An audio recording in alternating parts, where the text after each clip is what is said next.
I'm Nina Barrett. I'm the owner of Bookends and Beginnings Bookstore.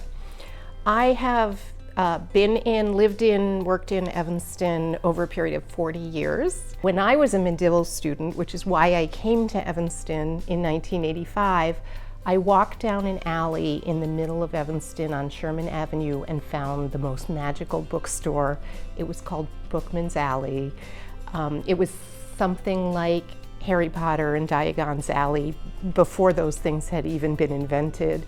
And inside was the most wonderful, magical, used antiquarian bookstore in this very cozy garage with these antique rugs and antique furniture.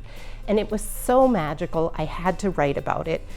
I certainly didn't realize that in 2014, many years later, when that bookstore went out of business, I would be starting Bookends and Beginnings in exactly that space. And I would become the magical bookstore owner who attracts not only people who really feel like bookstores are a refuge for them. Many people tell me bookstores are their happy place, but also generations of new Medill students coming to write about the magic of a bookstore. We were in Bookman's Alley for 8.5 years. And then due to a rent increase, we had to relocate. So we moved to Orrington Avenue, our current location, just near Fountain Square. It's a much bigger, brighter, more visible space.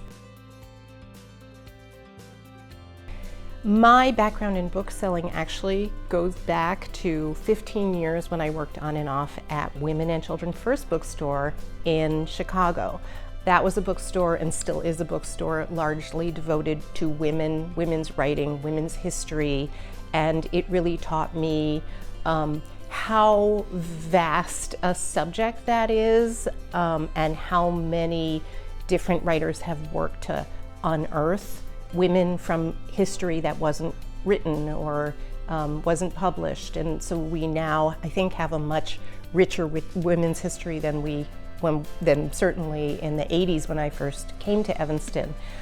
So we naturally, I'm interested in that. We have plenty of books in our store that feature women's history. We're also, as Evanston's big bookstore, we're really interested in Evanston history.